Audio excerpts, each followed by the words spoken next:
Everyone, and welcome to Conversations with Kate in a brand new place, St. James Church. This is the first interview that I'm doing in this space, and you've just heard my beautiful theme song to Conversations with Kate, which is a piece called Shakertown, and I just happen to have with me today for my interview Ethan Sherman, the person who wrote that song and performed it. Welcome, Ethan. Thanks, Kate. I'm glad to be here. I'm so glad that you're here. I've been dreaming of interviewing you for a long time, and it's because, well, there's so many reasons, but one of the reasons is, as you all may or may not know from my theme song, I love bluegrass music so much. Maybe it's some kind of a vestigial Kentucky thing, I don't know, but I've always loved bluegrass. I'm interested in traditional bluegrass and modern day bluegrass and that whole story. I know that among the many things that you do, you're a bluegrass composer and a bluegrass musician, is that right? Yeah, I guess so. You're gonna push back though, right? Well, I feel like I'm still getting used to thinking of myself in that way, because my journey to bluegrass and related acoustic string band music, I only really started falling in love with that music when I was in college. I didn't grow up with it, and it's very common in that tradition for people to start playing it really, really young. That's interesting. And for those of you who are St. James folks, you know that our associate organist, Dr. Tom Mueller, grew up as a bluegrass musician and traveled around the country with his family. Family bands are a big part of that. Yeah. So you did not come from a bluegrass family? No, I very much feel like a newcomer to the whole world. I mean, like, I started really falling in love with that music maybe a little under 10 years ago. Okay. So I want to hear the story of how you fell in love with bluegrass, especially since it wasn't how you were raised. But maybe let's just scroll back to how you fell in love with music. What was the moment in your growing up years when you either fell in love with music or realized that music was going to be your life? Well, I don't know that I had a light bulb moment. My mom likes to tell this story of when I was, maybe 3 or 4 years old, and she overheard me, I was having a play day with a friend, and the friend asked, "Ethan, why do you like music so much?" And apparently, the story is that I apparently said, "I don't know, I think I was just born this way." Oh, I love that.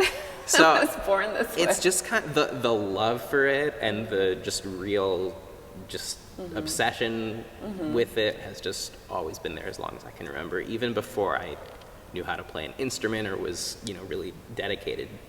Did you feel yourself as a youngster drawn to instruments? Oh, yeah. Really? Oh, Ukuleles or Yeah, I mean, if we, were walking by a music store, I'd beg my parents to take me in, and, I was just in total awe of that whole thing. It's so interesting how we're made so differently, and that you knew from an early age. And when did you start to play music? When I was okay.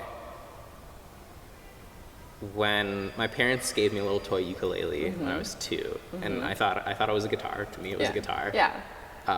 Proportionally. Proportionally, it was. Amount of strings notwithstanding. Yeah. And when I was 4, that was when I was like, I really want a real guitar. I want to play guitar. Put me in guitar lessons. Yeah. And they said, they had heard that you should always, anybody's first instrument should be piano, because if you can play piano, you can play any instrument, because piano gives you a really clear picture of the fundamentals of music, just based on the way the instrument is And laid. did you have a piano? I think we had, we had like a, like Yamaha, home electric piano kind of thing. And my mom had played a little bit when she was a teenager, and my grandma played a little bit, but I never heard either of them play. They didn't play around the house or anything. So did you do that? Did you start with piano? Yeah, so they said, do piano for a year, and if you stick with it, when you're 5, we'll get you a guitar. Okay. And I Checking followed. your watch? Oh, you bet. And then when I turned 5, they got me a proper guitar and put me in guitar lessons. And that was, did you know right away that the guitar was your instrument? Oh, I was obsessed with them before I even probably knew what they were. Not all of us growing up know from such an early age what we're made to do and be. So it's I wonder if this is true for other musicians, friends of yours. Do they talk about this in the same way that Some of them do, some of them don't. I feel really lucky that I always knew. But yeah, I think everybody's journey is different. Some people, don't come to it until they're teenagers. Some people, maybe they start young. Maybe it was around that, like I don't feel like there was music in the house. We listened to music in the house. It wasn't like my house wasn't a non-musical household, but my parents were musicians. Right. And I wasn't, I don't know that I was necessarily exposed to like a lot of live music or anything. Right. Until I started badgering them to take me to concerts. So it was not a hotbed of musical activity. No, not a ton. Yeah. I was just drawn to it. You were just drawn to it, and they were supportive.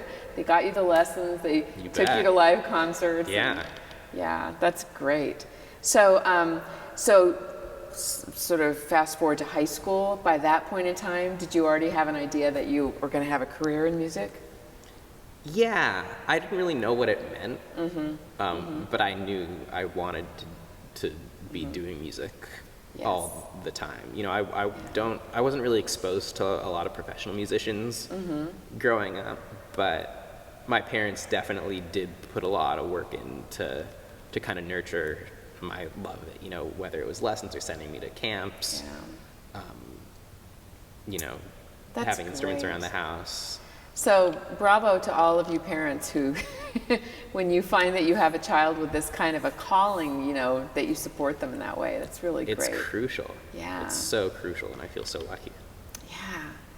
Yeah. And were you in the proverbial garage band of high school? Oh yeah. I was. Whose garage was it? Was it yours? No, it was not. No. It was the drummer's garage. So my friend Avi, his dad, they went to our synagogue, and his dad played guitar and bass and had a little klezmer band that played at all the synagogue That's so functions. great. So he had a setup. he had a setup. So, you know, the drums are the biggest thing and the hardest thing to move. So you play at the house where the drums are. Yes. Now, what was your repertoire there in the garage? Okay, so it started out like, God, I can't remember. It's been so, I mean, we were 13, 14. Right. But was it like pop music?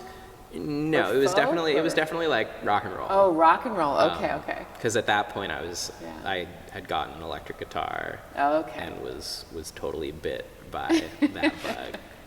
And a member here, or a past member of the choir of St. James, Diana, she was in this garage band Diana too. played keyboards. So it started out, Diana came a little bit later, so we were playing like kind of like guitar-y blues rock at first. And then Guitar-y blues rock, okay. and we would jam a lot, just, you know, space out. And then at some point we found out about prog rock, progressive rock. Oh, which is prog rock. I've never heard that expression. So think like Yes, Genesis, Oh, Rush, okay. King Crimson, Yeah. Zappa, like really heady, compositionally complex rock music. Nirvana? Not Nirvana. Not Nirvana is like the term they use for Nirvana is grunge. Oh, when that hadn't come yet? Yeah, that was the early '90s. So think like all those Genesis, bands. yeah, Genesis, yeah, just that- like that very, says it all. but like early Genesis, with Early Peter Gabriel and the costumes, okay. like a lot of pretense. All right, so those were the early influences, right? Oh yeah, In the garage I band. loved that stuff, and we were you know, ambitious and started writing our own music. Yeah, that's amazing. And the other guitar player in that band was a guy named Ben Greenberg, who's a year older than me, and he was sort of like my first like big like musical buddy. You know, He's also a professional musician. he is. Yeah, he's a wonderful singer-songwriter. We still play together now. Not really like collaboratively like in a band anymore, but I'll play guitar in his band when, you know, playing his music, which is so fun. I feel, you know, again, so lucky that that's a relationship that has continued as we've really grown up together. Yeah, it sounds like it. So you went to college to study music as well, and I think did. you were here in LA, weren't you? Yeah, I moved down here to go to USC in the jazz guitar program there. The jazz guitar program. And I think a lot of our choir members, the choir of St. James, came through USC as well. Is it the best music school in LA? You know, everybody has, you know, such a different experience there, but I would say it's probably, I guess, fairly highly regarded. Yeah. You know, a lot of great teachers, and you know, I mean, USC's been around a long time, so there's a lot of kind of institutional memory. in And the so place. jazz guitar. So how did you find yourself in the world of jazz? Yeah. How Well. did you get from early Genesis to jazz? Yeah. Well, I was definitely always interested in improvising, probably even before I knew what improvising was, just kind of sitting and playing, you know, off the top of your head without, you know, any kind of plan. So that was always an interest. And then at the same time, as you're getting older and you're trying to figure out, okay, well, if I want to make music my life, how exactly do I do that? And you know, I knew about Berklee College of Music, In Boston. which is very much, you know, regarded as Is that the most? probably the most well-known place to go study contemporary music.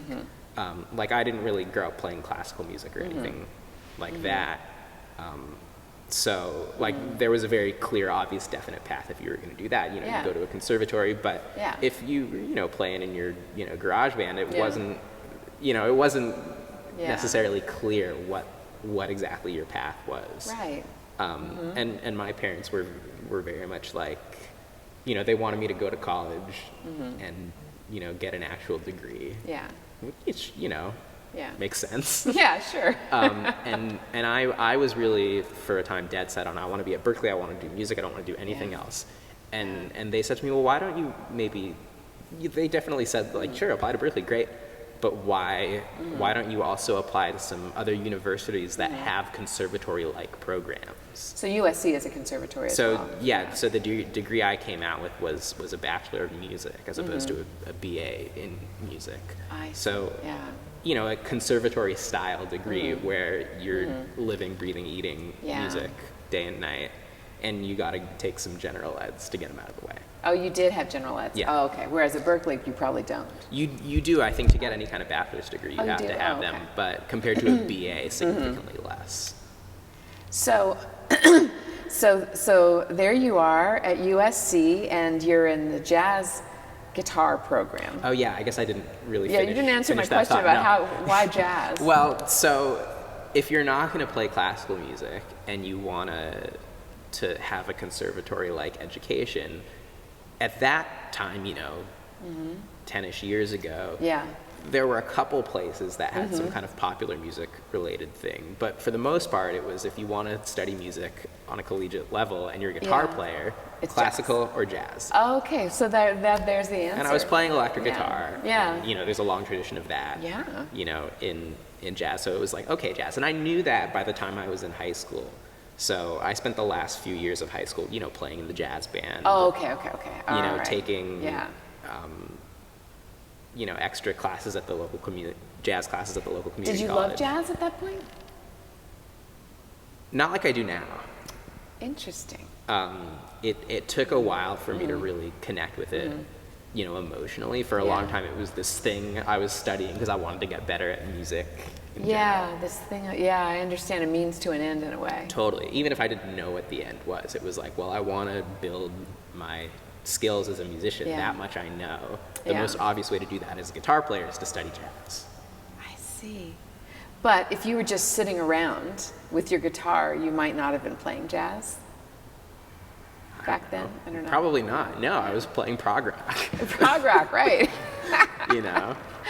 All right, so so there you are studying jazz, but you also mentioned earlier in this conversation that you fell in love with bluegrass when you were in college. Yeah. So how did that happen? Well, that's a long way from prog rock too, right? I guess so. In some ways, yes. And I feel like the further along I get, you know, playing music and trying to make a life out of it, the lines get blurrier and blurrier. They get blurrier and blurrier because?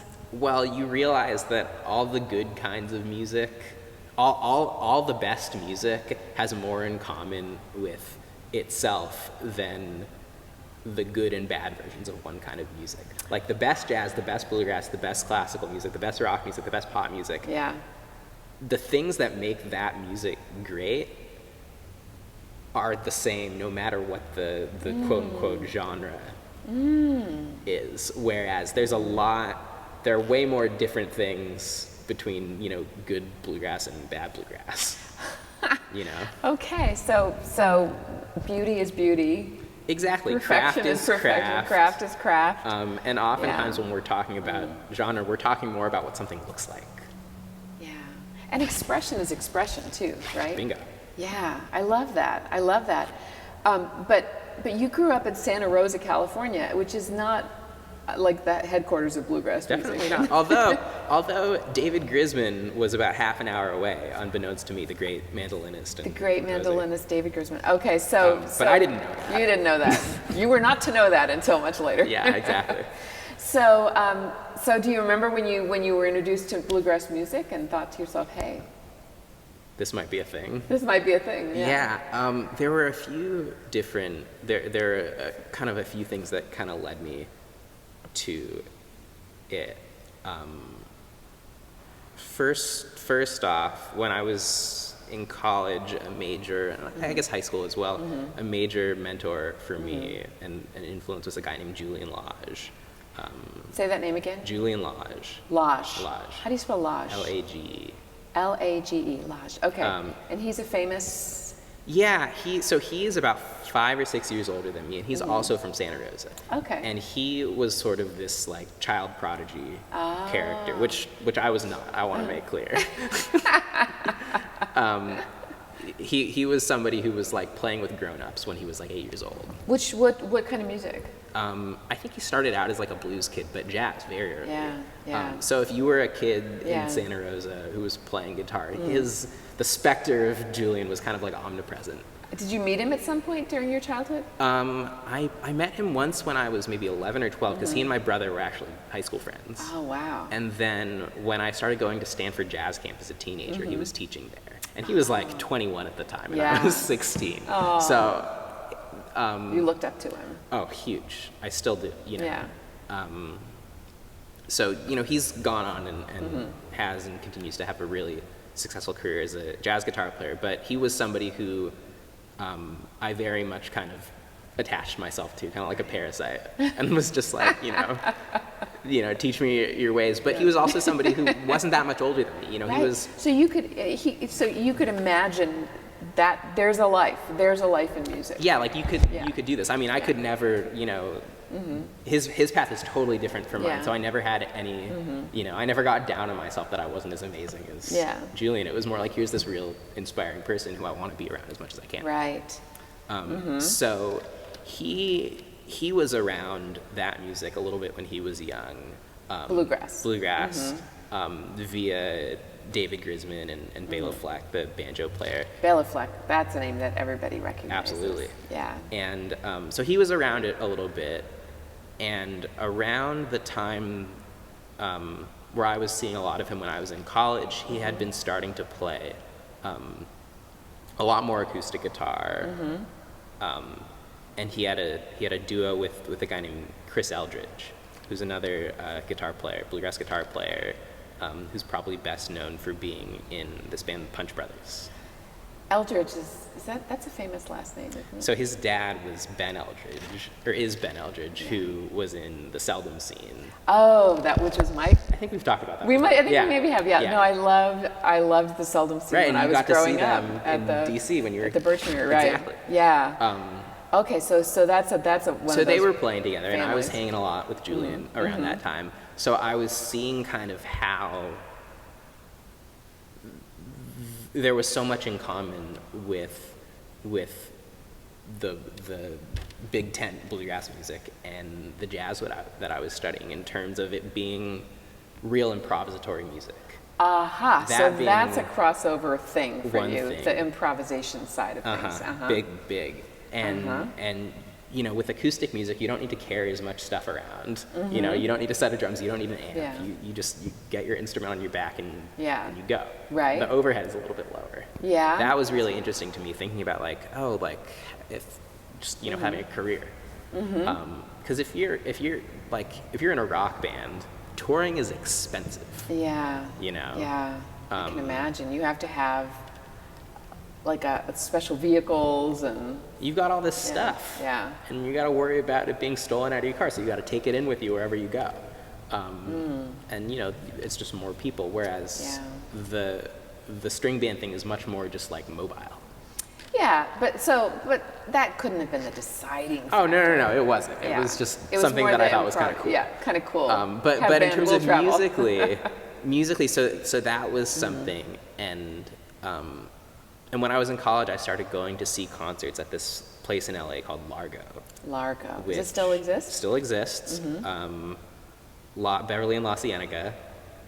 Okay. Not too far from here.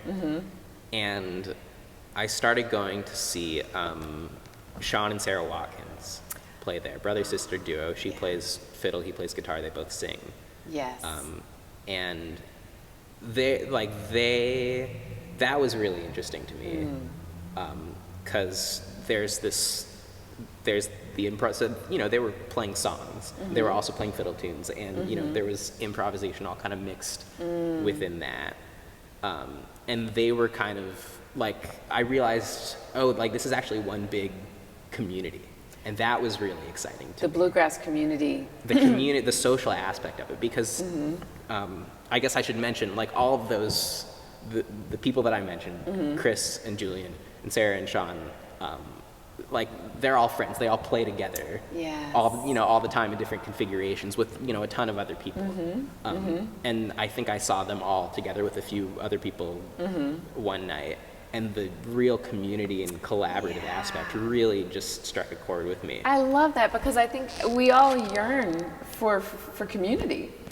And I'm imagining, just from listening to you, that being a part of a musical community is really enriching. It's the kind of where it's at for me, you know, being around like-minded people who inspire you, who push you, who help you grow, but are also your friends. Yeah. That was something that that was and continues to be really really a part of, you know, why I love making music in the first place. Because it's just such a social activity.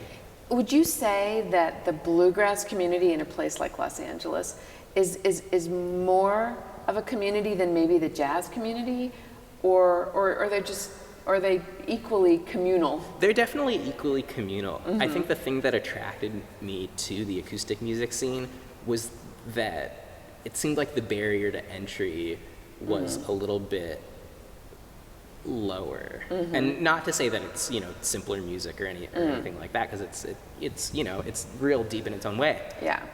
You know, just like jazz. But I found the acoustic music community to be significantly more kind of welcoming from the get-go. And part of that is just like being in college and like getting a jazz degree is just a very like intense activity, and there's a lot of kind of just kind of weird social stuff and like comparison culture. You're constantly like comparing yourself to the people around you, and like not in a healthy way. Yeah. Remember, comparison is the thief of joy. Exactly. It really is. And so that was kind of my where I was at the time with jazz. I didn't really feel like Well, it was your academic work, so, and that's a competitive world too, right? Totally. So I can imagine that bluegrass was freer for you, because it wasn't something you were going to be evaluated on in that same academic way. Yeah, exactly. And the thing that the light bulb was like, oh, this is like jazz, but with like nicer people and a few less chords, you know. But I mean, what's like at the same time as that happened, I also kind of had, you know, really fell back in love with jazz kind of around the same time. So it was more like I was in a funk. It was a both and. It was a both and. Yeah. I was in a funk. Yeah. And I kind of got out of it. So jazz, bluegrass guitar, but you're a multi-instrumentalist, right? I mean, I suppose so. You have many instruments, I think. Yeah, part of it is just I like instruments, you know. Yeah, but you know how to play the banjo, and the mandolin, and the dobro. Am I right? I guess so. I mean, I kind of feel that it's hard for me to like say definitively like, yes, I play this instrument, because my whole life has really been about the guitar. That's what I've spent the most time with. That's what I feel the most free to express myself on. Got it. You know? Right. And those other instruments, you know, they're super fun, and they're curiosities and they're fascinations, and I love learning to figure out what makes them. So it sounds like you're interested in having a relationship with these other instruments, but the primary relationship is with the guitar. It's like polyamory. In the instrument world. Exactly. That's hilarious. Okay, that's good. But the guitar is number one. That's wonderful. That's wonderful. So you started becoming part of this bluegrass community, and I know that in addition to playing music, you write music. Yeah. And I'm really interested in that process too. For instance, I know that during the pandemic, you recorded an album, Indoor Vistas, which is available on probably all the platforms, wherever right? you get music. Yeah, Spotify, whatever. And I wonder if you could just take us inside the process of writing a song and also creating an album. I mean, I have questions like, does the concept for an album come at once and then you start to write songs into that concept, or do you write a song and then suddenly realize, oh, you know what, there's more to say thematically, and so let me sort of work out from here. I know you brought your guitar in case you want to demonstrate anything, but can you sort of walk us through what happens when you start to create? Well, first off, I want to say I think every sort of example that you just kind of thrown out, I think everybody and anybody has done all of those things. Really? I was just making stuff up. Okay, Yeah. well that's So, interesting. like a creative project can start any number of ways, and I'm probably most qualified to just speak about my own process. Right. So, speaking on behalf Yeah. only of yourself. Instead of all musicians everywhere. Yeah. All right. In all genres, at Yeah. all through time. Okay. Yeah, I mean, for me, my personal experience is that what I do creatively is only a little tiny bit of what is my living. I'm not Yeah. doing my own music all the time. I play all sorts of gigs with all sorts of people, and I love that. Across genres. It totally. You've even been on tour with a pop It's true. star. It's true. Yeah, like there's nothing I love more than waking up every day and doing something different. Like that's what's really exciting for me. But because I'm not depending on, at least at this point in time, who knows what the future holds, but for me, creative projects are real, they're just that. It's something I want to do because I want to do it. Yeah. And so it's all about creating, it's all about a context. Like I'm obsessed. Context. Okay. So like I'm totally obsessed with building an environment that I can grow in and be challenged in that I'm not getting elsewhere in my musical life. So you like to set a challenge. It sounds like. Well, I have ideas. I have like, oh man, this would be really cool to do. That would be really cool to do. And I keep a running list of them in my phone. Okay. But generally for me, writing music starts with kind of imagining the parameters of the project first. So I, thinking, okay, it's going to be these people. Here's how we're going to do it. And the session is booked in 3 months. Okay, I better write some tunes. Oh, that's a parameter. Yeah, basically, like I a product. I need. I mean, I don't think I would use the word product, but I guess project. Project, yeah. I found that I write best when I'm on a deadline. Yeah. And if no one's setting those deadlines for me, Yeah. I'm gonna set them for myself. Right, and booking studio time is a good example. Yeah, it's the best because you want to get your house in order before you. Yeah. Before and you, if other people are part of it, then there's and you're accountability. paying them, Yeah. and you want everybody you hire to really feel like they're bringing the best of themselves Yeah. to their thing, and you're making it really easy for them. Like I think, I've been on both sides of it. I've been the side guy and I've been the leader. So when I do my own music, I think, okay, how would I want to be, Yeah. treated? What kind of preparation would I want to have in order to really feel good about this experience? Right. And so then I try to create that for the people who I'm going to play with. Right. But the Indoor Vistas thing was an interesting. That's the album title. Yeah, it was an interesting thing because it wasn't that. My original plan in 2020 was to make a record of original acoustic music, kind of a little bit more in the kind of contemporary instrumental bluegrass tradition than I had previously done. Okay. Because some other projects I had done before that, one of them was it was a string band, but we were playing Ornette Coleman tunes, free jazz sax player, and trying to improvise like one of Ornette Coleman's bands, which is like the furthest thing from a bluegrass. Yeah, it just looked like a bluegrass band because we had a fiddle and a mandolin and a guitar and an upright bass. So I really wanted to do something that was a little more straight ahead this time. Straight ahead, but you knew it was going to be bluegrass. Yeah, I knew it was going to be that instrumentation. I knew it was going to be acoustic, and I wanted to write tunes that I feel like could sit on the shelf with some of my favorite instrumental bluegrass. And did you go into it with a theme? I mean, the title, Indoor Vistas. That didn't come until the end. Okay, that didn't come into So was there any kind of a theme that was inspiring the work? Not something I could really verbalize in like one or two words, but I mean, I guess pandemic, you know, because originally acoustic music is best played when you have everybody in a room and they're playing at the same time. Yeah. Because that's what makes that music come alive. That's what it's all about. But when COVID hit, we couldn't do that. Couldn't. And, you know, whether it was like, I had already decided, well, this was what I'm going to do this year, so let me figure out some other way to do it. I was like, well, okay, I'll just start writing tunes, and, you know, maybe with the thought that, you know, maybe when we can get people together in the same room, we'll... I bet a lot of musicians were in that same boat. The COVID record is a genre now. Oh, is it really? That's hilarious, the COVID record. You know? I do think the title that you came up with, though, perfectly captures, you know. I wanted it because you're just indoor vista. I mean, you're just...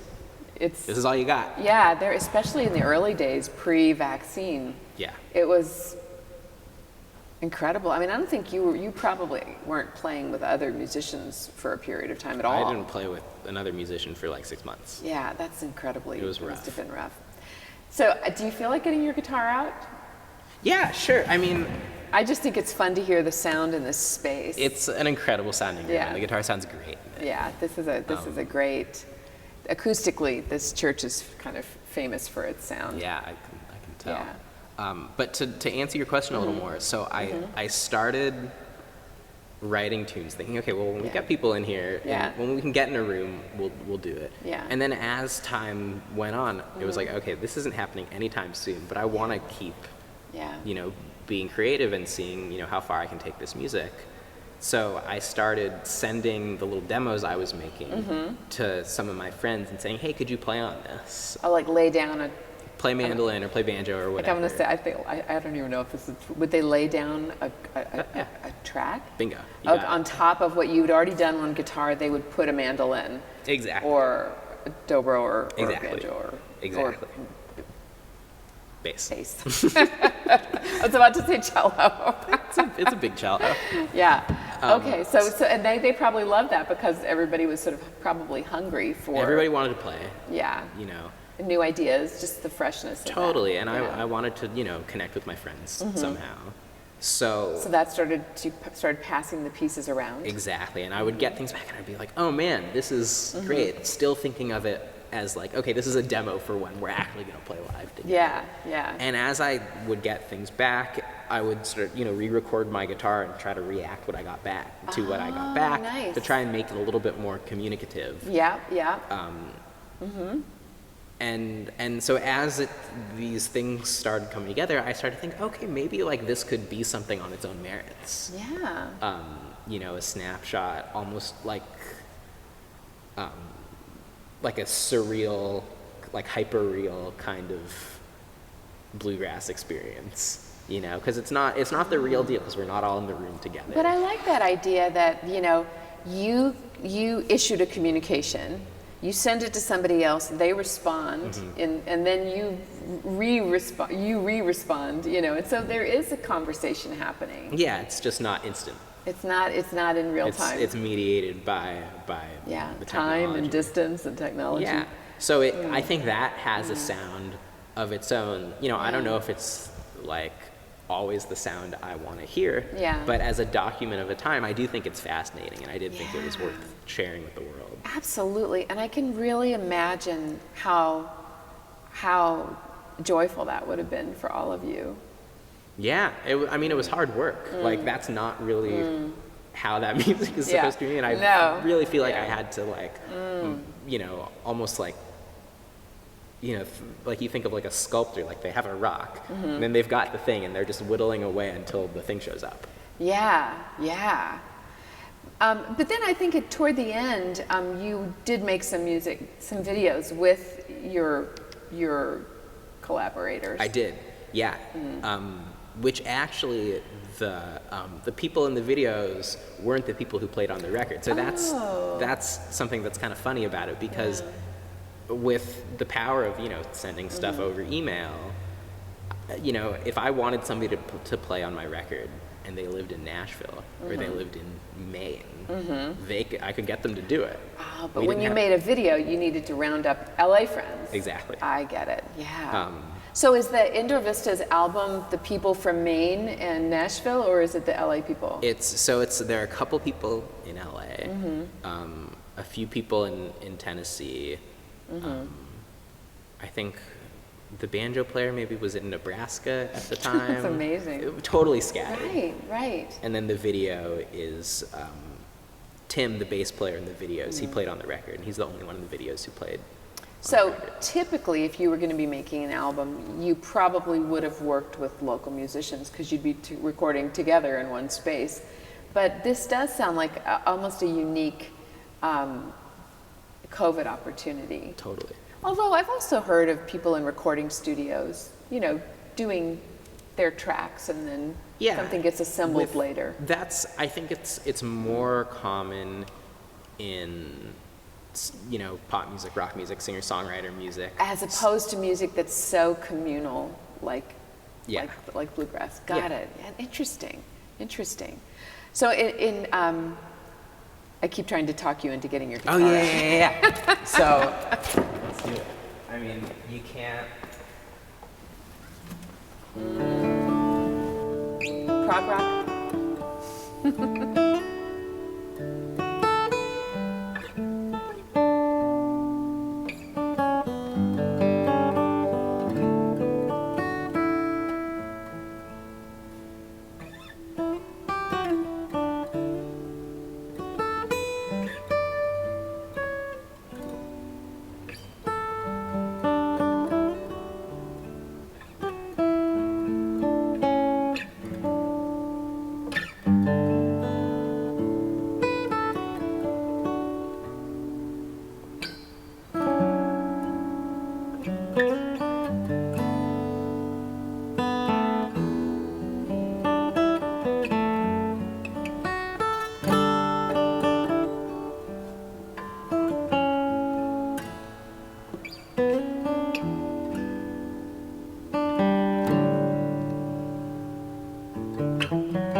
Yeah, the acoustics in here are special. That was beautiful. I mean, I said before we started, I want to make a record in here. I know. Well, Johnny Cash, Ethan Sherman, why not? What a lineage. What a lineage, yeah. That almost sounded like a hymn. Yeah, so that's the name of that tune. What? Yeah. Ah! We didn't set that up. Beautiful. Thank you. So what's a thread of an idea? Yeah, so... That happened early on in the... Yeah, so my process for this, again, very much like project oriented. I said I want to write some stuff that is inspired by some of my favorite stuff. So the first part of that process was really sitting with the music that I wanted to kind of write my own version of, and just really get inside of it, learn it. Is that the classic bluegrass, or is that more the Punch Brothers modern day bluegrass? Kind of somewhere in the middle. In the middle, okay. Because those guys, they're not, they're maybe between 10 and 15 years older than me. They're doing it now, and they've shot it to the moon and back. Whatever I'm going to do is not it's been done. It's been done. I mean, that's another thing. With this is a totally tangential thing, but.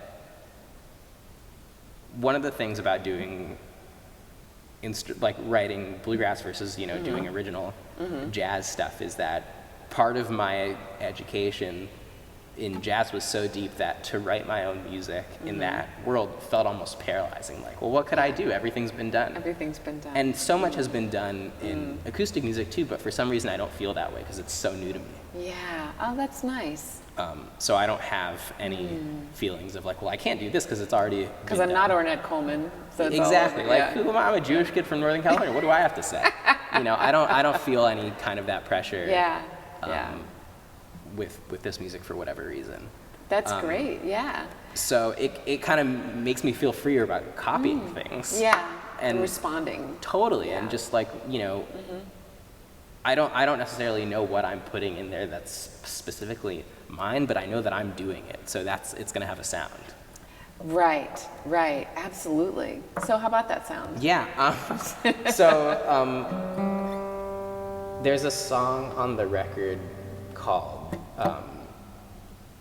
Flux Bandit, and basically I stole the entire song from a song by Jerry Douglas, the great dobro player. He has a song that's called We Hide and Seek, and it's got this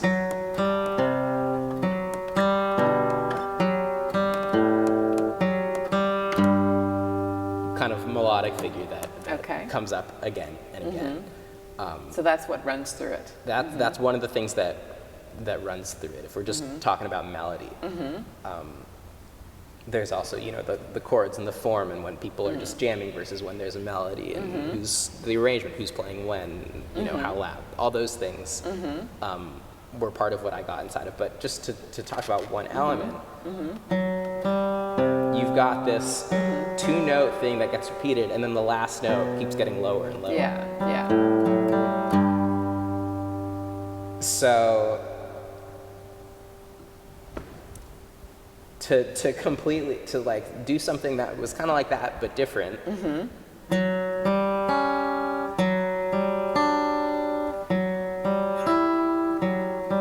go up instead of down. To go up instead of down, it's really it almost sounds like silly how, but like get inside of what do I like about this thing? Yeah. What is it? Yeah. And let me turn a piece of it, I mean, literally in this case, upside down. Like instead of that top note being on the low range, it's in the high range now, and I'm going up instead of going down. So that's two things about it. And then there are all these different ways that the rhythm and the tempo gets played with, or I guess the meter actually, because like most of the time it's in 4/4, but sometimes he's taking a beat out and then he's taking another beat out.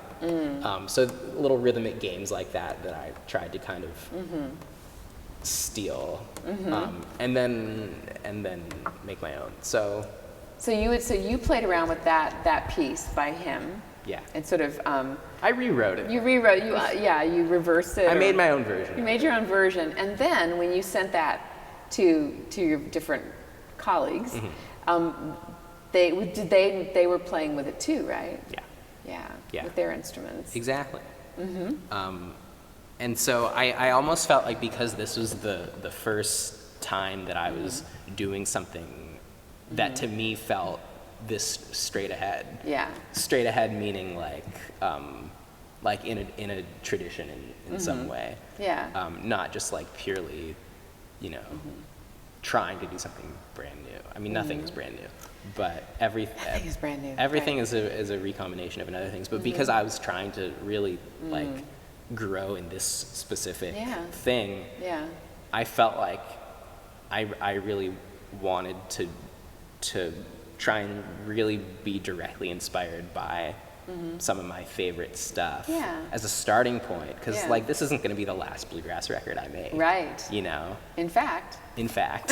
Aren't you heading to Nashville soon? Yeah, I'm going to Nashville in a month. And you've booked, I know that you've booked the space. The studio time is booked. So that means you must be writing right now. Seriously. I sent all the demos and the music to everybody out a few days ago. Oh, okay. They already have it in hand. They already have it in hand. So, Will they work out their improvisational responses ahead of time? I hope not. Okay. No, I don't think. I mean, you don't know. You know this happens. I got a thought, and then a contradictory thought comes in, and I can't finish a sentence. But you get there. Yeah, is it like what I made. My goal this time was really to try and stretch myself when it came to arrangements and orchestration and the forms of the songs.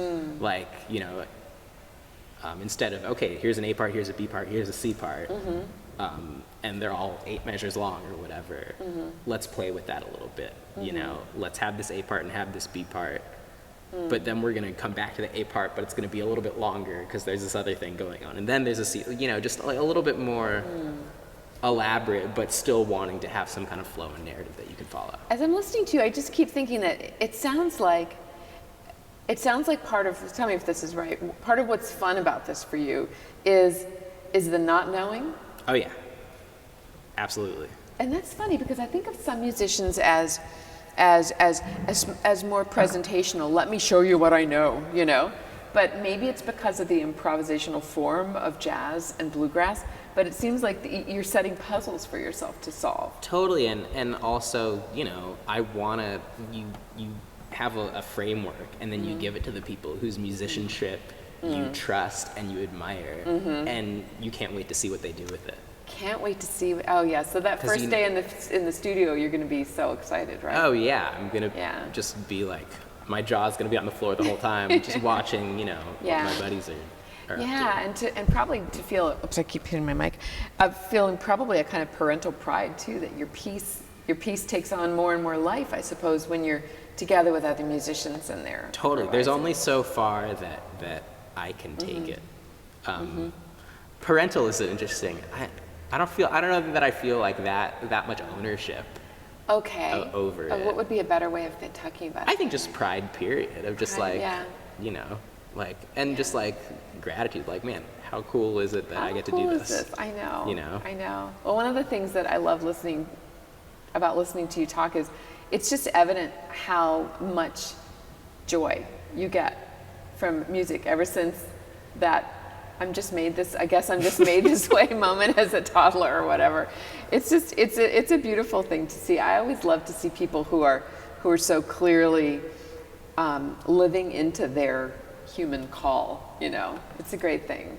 It's a great thing. So, is there any idea or thought or insight that you want to leave us with when it comes to music? I don't know. I mean, let's think about like young people who are thinking about a career in music. Like, what would you say to them? Get ready to hustle. No. Like, how do they keep the joy? I would say, like, don't think you have to do something because it's cool or it's hipper because somebody told you to do it. Like, always, you know, remember, you know, what you love and why you love it, even if you can't articulate it, because that's like a compass that'll, you know, keep you. And it sounds like for you, a big part of that has been finding a musical community. Big time. I would say find a community, actually. Find a community. Find your people. Community. But some musicians probably are lone wolves and don't even care about that. Everybody's different. You know, that's an archetype, you know, that makes, you know, the genius tinkering alone on its computer. That, you know, there's great music can be made so many different ways. Yes, that's right. So many forms of expression. Oh, I love that we've had a chance to hear about your path and some of what you love about what you do. It's such a joy, and I think we're going to end out the interview today by playing a music video that you made for Indoor Vistas. And tell me again the name of the song. Yeah, the song's called Cup and Porch. And what does that mean, Cup and Porch? Nothing. Yeah, I just thought it sounded nice. It does sound. It kind of felt cool. like the morning to me. And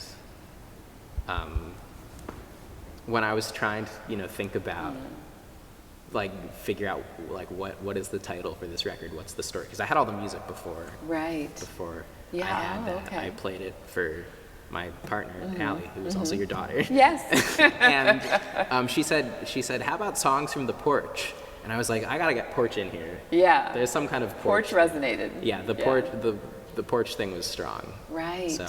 And who else do we see on this video?